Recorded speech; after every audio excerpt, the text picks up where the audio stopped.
আল্লাহ তাআলা চাইছেন আমাদেরকে দুনিয়াতে পাঠাইতেন, তার জন্যই এরা জান্নাতের মধ্যে থাকিয়ে যেটা নিষেধ করা হয়েছে সেটা থেকে ফল ভোগ করেছে।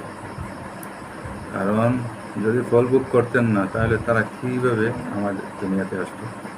ফল ভোগ করার কারণে, এই ফসল ভোগ করার কারণে তাদের জরুরতের বেগ আসলো, আর সেই জরুরত জান্নাতের মধ্যে নেই, দুনিয়াতে জরুরত না হতে হবে। তাই জরুরত বেগ আসার সাথে সাথে তার জান্নাতের কাপড়গুলো শরীর থেকে যাওয়ার চেষ্টা করেছিল। তারপরে গাছের পাতা দিয়ে তাকে ডাকি তাদেরকে দুনিয়াতে পাঠানো হয়েছে।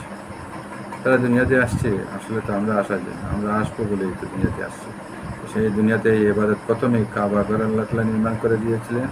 সেখানেই তওয়াফ, সেখানেই প্রথম মসজিদ ছিল কাবা ঘর মক্কাতুল মুকাররমার মধ্যে। এই হাজি সকল ডেইলি যাইতে আছে, লাব্বাইক আল্লাহুম্মা লাব্বাইক, লাব্বাইক লা শারীকা লাক লাব্বাইক, ইন্নাল হামদা ওয়ান নি'মাতা লাকা ওয়াল মুলক লা শারীকা লাক। এই আওয়াজ দিতে আছে মানুষের সবসময়।